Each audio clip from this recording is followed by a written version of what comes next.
Hi, Emily. Thank you so much for joining us at I Need a Speaker to speak with us. We are so interested in learning a little bit more about you.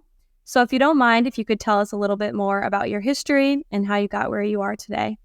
Sure. Thanks, Nora, so much for having me. I'd love to tell you about how I got to where I am and really how I formed this love for personal finance and how I turned it into this business of budget through life. So I worked for the federal government for 15 years, and that was in a financial role. And over time, I just started really being interested in personal finance, both for myself and for some things that I was seeing out in the business world. And during those years, my family, my husband and I, we went through a really interesting season where we really gained control of our own personal finances. We learned a lot about budgeting. We went through a program that taught us how to really take care of our money, how to live debt free, how to invest. And we found like this incredible sense of peace and joy in that journey. And that started spilling over into my work life. And I had a career change a few years ago where I started working in the credit counseling sector, doing financial education and different programming. And my passion for financial literacy and personal finance just grew and grew and grew. And I got to the point where I just said, this is what I need to be doing. This is my calling. I want to be speaking about budgeting, about personal finance, about how to manage your debt, how to save, how to plan for retirement. So I'm really excited to be able to be in that role now with Budget Through Life. That's amazing. The first question that came to my mind, jumping off of that a little bit, was how you got your foot in the door with starting to conversate publicly about financial literacy, just how you went about that. That's a great question. And I actually really love telling my story of how I got to that point. It started years ago when I was at kind of a crossroads of having a new family. I had two young kids at home. My husband and I were navigating a deployment. He's in the military. And I knew that I was being called to do something in personal finance, but I had this really wonderful career in government auditing, and I just couldn't find where those two things could jive, how they could come together, and how to get my foot in the door in this other world I wanted to be a part of. And a really long story I'll save for another time, but I came across an organization very close to where we were living at the time that did personal finance, that did credit counseling and debt management. And I became friendly with the CEO of that organization. And I shared with her my passion for public speaking, for sharing my thoughts on personal finance, for sharing my journey, and for helping others. And she actually provided me with my first opportunity in that space to be a blogger for her organization. So I started doing content creation as a side hustle for her organization, but it never felt like a hustle. It always just felt like fun. This was my hobby. This was something I just got to do at night after the kids went to bed. And that was my first step into the personal finance world. That's awesome. I think that's the ultimate goal in life for a lot of people, to find where your passion aligns with work. And the fact that you've been able to find that is amazing, and turn that into a career. So with Budget Through Life, how would you say, what were some of the challenges that you found when starting that business up on your behalf? Anything that you felt were roadblocks in the process of the beginning points of the business? I think the biggest roadblock in the beginning was just the confidence to do it. I think that's something that many people face, especially women. We have ideas, we have amazing ideas, all of us, and we have passions, and finding that alignment and then going for it can be really scary and intimidating. So I knew that I needed to find people. I needed to surround myself with people that believed in me, that would give me the encouragement I needed when things got hard, that would also help me find the right opportunities to get myself going. And that's what I did. I really sought out mentors and friends that had come before me, maybe not exactly in the profession I was looking to be in, but in starting their own business and being entrepreneurs and solopreneurs. And I followed them and I listened to their guidance, and that really helped. I also found that I needed a lot of encouragement and motivation. I needed to see that other people had done this and that I could do it too. So I did a lot of podcast listening, going to conferences, and just, again, surrounding myself with people that had come before me. The other thing that I felt I really needed to get a handle on that was a roadblock for me was just the day-to-day management of it. I knew what I wanted this to look like. I still have this, grand vision of what this looks like in the end, but how was I going to get there on the day-to-day basis? And I took everything that I had learned in my role as a manager in government and as a manager and an executive in the nonprofit sector, and I started applying that to myself. I really started managing myself and saying, okay, here's the list of things that need to get done. One by one, we're going to tick them off. And here's the major milestones, but also here are the day-to-day things that need to happen. And once I had that bit of a schedule, things just really flowed from there. The one thing that jumped out to me when you said that you took your past roles and you used that in beginning your career in Budget Through Life, what were some of those, I guess, characteristics or qualifications that you felt that came from your past roles? That's a great question, because I feel like we all have experiences that can help us along the way, whether we realize it in the moment or not. Just because you're doing a job that's not in your goal field, it's not your dream job, you're getting experiences that you can carry forward. So for me, the biggest things were prioritization and self-discipline, really being able to push myself to meet my own established schedule. It's a lot harder when you don't have a boss looking over your shoulder, or you don't have anyone to report to. You've got to really be self-motivated and disciplined to meet those goals on your own. I also felt like the motivating. I was really good in my roles, in my prior roles as a manager, in motivating my staff and leading them through difficult times. And this was different in the sense that I had to do it to myself. I had to lead myself through it. I've also had to really sell myself. I've had to go into rooms and network. And networking was always something that I did have to do in my prior roles. It's different when you're selling yourself than when you're selling somebody else's company and somebody else's product.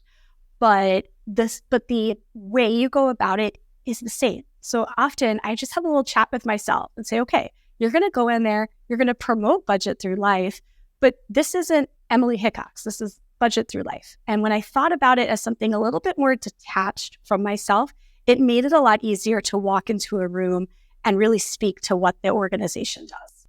Emily, you said with the qualifications that you gained from your past jobs that you found that networking was huge. You had to do that in the past roles that you held, and now you were doing it again with Budget Through Life. How did you feel, or if you came across anything that was influential in starting up Budget Through Life that may have come from the networking that you did in the past? So the networking that I had done in the past did help me quite a bit. One of the things that I did as part of my community outreach in my last role with the nonprofit organization was getting involved in events of the Scranton Area Community Foundation, being a part of Women in Philanthropy. And I really started to build my network of understanding the nonprofit arena, because that's the industry I was in. That's what really I feel propelled me and kept me motivated in the networking that I've done since then. So I was really already going to these events on behalf of other organizations that I was a part of. So I was comfortable in that space. I had made a few friends and colleagues along the way. And those events and those groups that I became a part of initially in my role working for an organization are the ways that I got some of my first really paid clients, like my first speaking gigs, some of them not paid in the beginning. We all know how that goes. But really being able to make connections with people that knew me, knew how I presented myself, knew my speaking abilities, and also knew my passion for personal finance. Those are the people that really lifted me up when I started my business and made all the right connections for me to get my first roles. I think that speaks to the volume and the impact that networking has, and especially today's society, but especially the financial world, the business world, anything in that realm, how influential that can be for your future. So just a little bit, you talked about how you felt that the person that you were and the fact that other people knew that was extremely important when you were starting up Budget Through Life. When you were creating this business, what were you hoping it to serve for not only yourself? What was the fulfillment going to be for you, but also for other people? What were you hoping that it would serve to them? So certainly my goal for myself is that I'm able to spread the knowledge and experiences that I've gained from getting control of personal finances, of building wealth, of being able to build a life that is sustainable, is safe. So definitely, that's a huge part of this. But as I've built this business, things have changed just a little bit, and I've actually started to be asked to speak at youth financial literacy engagements. So I'm doing a lot of training for as young as kindergarten up through ninth grade in high school, and I'm starting to gain such fulfillment from seeing the youth learn these concepts. They're being able to start conversations with them and give them words that give them the language to talk about money at home in a safe way has been really become a huge part of what this business is. And I didn't see it going that way in the beginning, but through all the networking, through all the saying yes to new opportunities, it started to really become about that. On the other side, with all of the adult education, I just love seeing the conversations that are started. I love hearing the different words people are using after they've met with me or heard me speak, not being afraid to say things like, I can't afford to do that right now. It's not in the budget to buy this right now.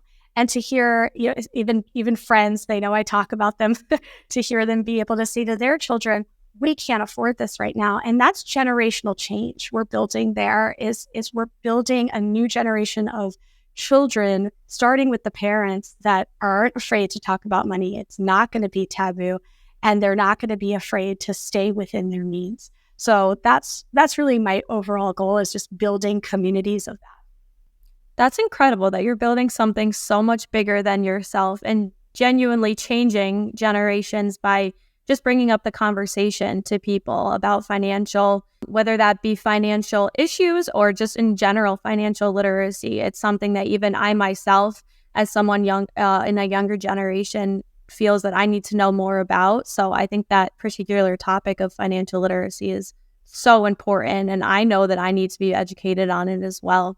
I think in terms of the youth, what do you find that is starting early, we're eventually going to have to learn how to budget our money and finances.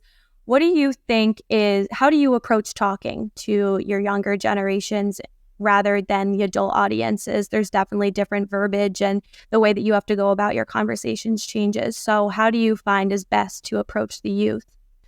Absolutely. The approaching them has to be different. And it certainly is. The joke, even just the jokes I make have to be very different. I made a lot of jokes in an education I did this morning for teenagers that even I didn't understand. Sometimes I Google terms and prepare myself. But what I find very helpful is activities.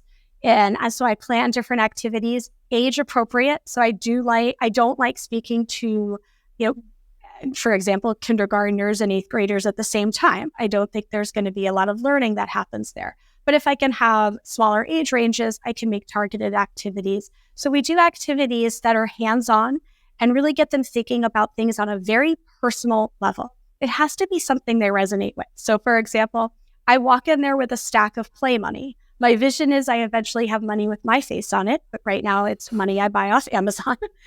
And I walk in there with money, and I walk them through the steps of creating a little business, a little bit of an earnings plan. And for the kindergarten through third graders, it usually ends up in a lemonade stand.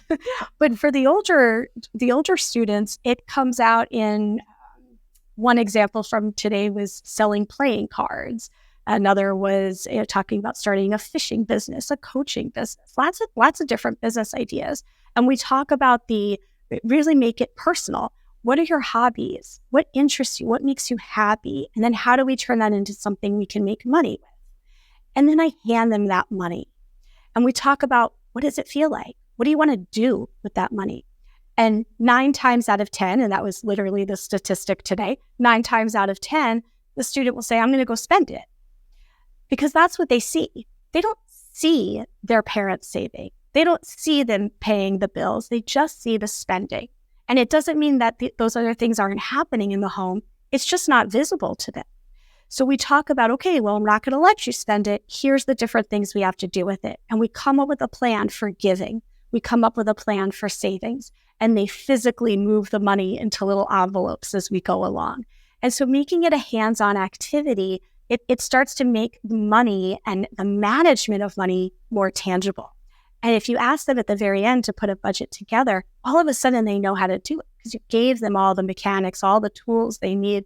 They just needed to see the whole picture. Listening to that myself, I think that I need you to do that activity with me a little bit.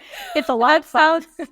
Yeah, and it's so applicable too, because you're going to need to do all of these things in the future. College students, anything in that generation, it comes up faster than they think it would be. Specifically, I know you said 8th graders, anytime through college, getting your first job, just the little things make such a difference when you learn how to budget your money. And I'm learning that every single day. And I'm sure you learn more about it every day as well. Talking a little bit about, the applying things to different audiences. From my little research that I did, I saw that a section of your website had something about budget and family and friendly meals where you did short little YouTube videos. What were you hoping to accomplish? I'm so interested in doing that, including those segments on your website. Thank you so much for checking those out, first of all. I have really enjoyed making those videos, and it's actually a bigger part of my business goals right now to make more of those. But actually, the new videos that we're going to be making are even more specific to making use of food that you get from a food pantry or a food share. What I'm trying to accomplish with those videos is showing people, and especially just statistically speaking, the mothers of the household that have jobs, that don't have a lot of time on their hands, that may also be responsible for the family finances, or at least the spending on groceries, that there are ways to create meals that don't take up a ton of your time, that are affordable, and that you can feel good about making. A lot of times, we just live in a world where fast food is easier. Fast food is no longer cheaper, and fast food is by no means healthier. It's just easier. So if we can get past the easy, right, and we can make cooking at home easier, then we can show people that you can have health benefits and also the financial benefits. And it's interesting because when I've had conversations, I do have a lot of people in my community that love those videos and have made some of those meals over and over. They're really grateful for them. And it's not just the immediate financial costs. I've learned that people's health changes when they start to cook at home more. And there's a cost to that too. There's a cost to having better physical health. You are saving in healthcare expenses. And if you think about that in the long term and what that could mean for you in the later years of your life, it could have exponential impacts. If the money that you might have been spending on healthcare is now invested, well, now again, we're talking about generational wealth. We're talking about changing, a lineage. So it started as just how can we make cooking at home seem accessible and make people feel confident in going forward with it because we know it's cheaper. But now it's become something bigger. So I do hope to see those videos expand.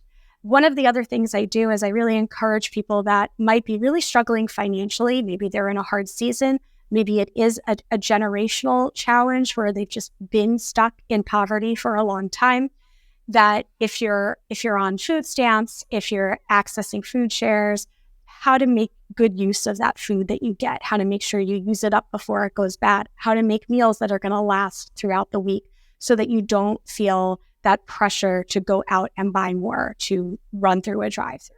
So that's my hope for the next few videos. I love that so much. That makes me so happy to hear that you're going beyond just the financial aspect of things, but also looking into the health of the individuals that you're hoping to reach and just the wider view and scope of a healthier lifestyle that, as you pointed out, it's all connected for sure.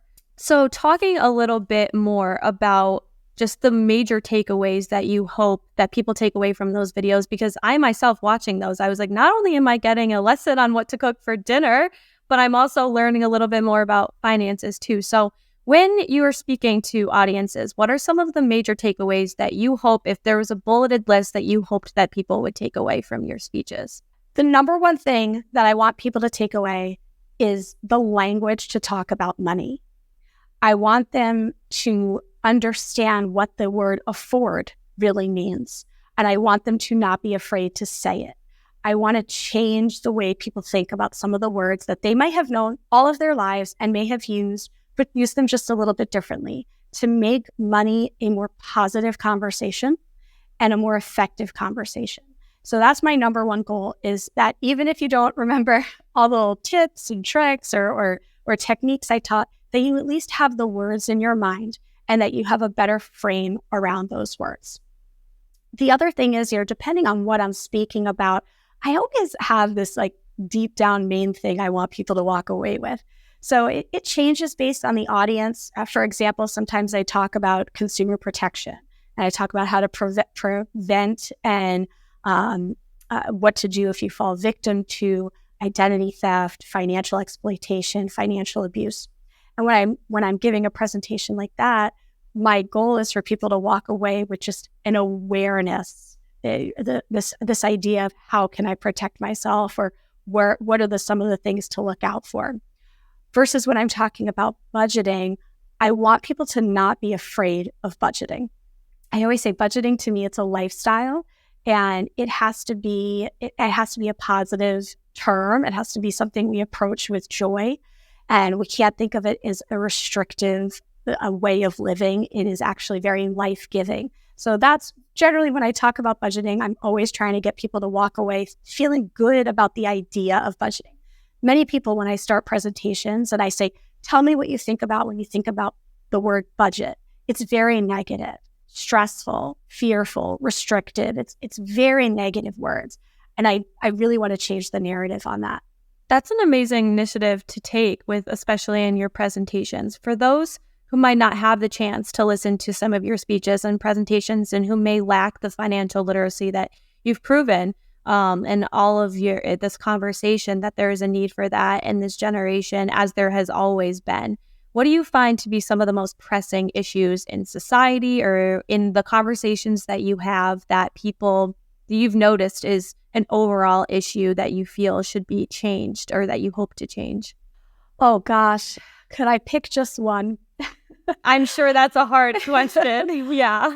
Well, it is, because the more I get into this and the more time I spend with people and the more coaching I do and the more classes I do, the more issues come up, the more systemic issues I see, the more, historical, problems I see arise. But if I could change one thing, if I could only pick one thing, I would change the way people feel about loans and credit and any kind of debt. We can't think of that as money. That's not real money. And I would change people's perception to make sure that they understand that there's a difference between money and debt. And they are not the same thing. They have to be treated very differently. And a lot of times somebody will buy something and they'll say, I bought this car. Well, if you have a loan for the entire amount of the car, you did not buy the car, you financed the car. Eventually, one day you may own it, right? You don't have that car. So really understanding that there's a difference between money, purchasing power with money, and savings, and a credit card and a loan. That really needs to be just a different way of thinking, because it's all too easy. I mean, one of my biggest, since they first started a few years ago, my biggest things that I really hate, and I don't use the word hate a lot, but it's the buy now, pay later programs. They're very dangerous, and they are, they can be predatory in nature. But one of the things that really bothers me is that you're not really buying the thing. Yes, okay, you can buy your groceries in 4 installments of $17, but that's not really making a purchase that's owing somebody. It's still debt. And getting away from that mentality of, oh, it's just so easy to get things because we can finance them. that's not the way to build wealth. That's not the way to change generations. The buy now, pay later system and installments that they have now, I even view them and they make me nervous to even look at. But for those who might need them or are in need of them for whatever they're buying, it can seem extremely tempting to make that choice in the moment. So I think bringing light to those conversations of that isn't or in the conversation of loans too, that isn't your money at the time, and learning to the correct way to finance, the correct way to budget, rather than leaping and taking that step forward with the buy now, pay later things and loans of that nature. That is extremely, extremely prevalent, I think, now more than ever. Just to wrap it up, if there's any last statements that you'd like to make, any takeaways from this conversation alone that you would like the opportunity to, if you could, to enlighten people on a little bit more? I would just say that this is such an important conversation to have. Any conversation around money that has the goal of a positive experience, changing the narrative on what we've always thought about money, developing financial literacy, especially with youth. There's so much value in this. And like I said earlier, it's not just the immediate impact on your wallet. It's your overall being, your overall health. It's your ability to change generations. This is always worth the conversation. For a long time, I was guilty of this. Talking about money was really difficult. It was really uncomfortable. We just didn't do it. And that has to change. It has to be something that we can talk about. The other thing is that people are always thinking about money to some degree. One of the exercises I do in a lot of my classes is I say, okay, tell me something in your life that has absolutely nothing to do with personal finance. Doesn't cost you anything, doesn't require you to think about money in any way. And I never get a response. There's always a tie to everything we do to our money. So what that should tell us is that this needs to be something we talk about often. And I say this to employers when I'm talking to them about possibly speaking to their employees. Your employees are always thinking about money to some degree. And if we can make that a healthier conversation, if we can make them more financially stable, it's going to improve who they are overall. And now you have a better pool of employees because of it. So it's just something that we can't be afraid to talk about and educate on so that we can help people become better versions of themselves.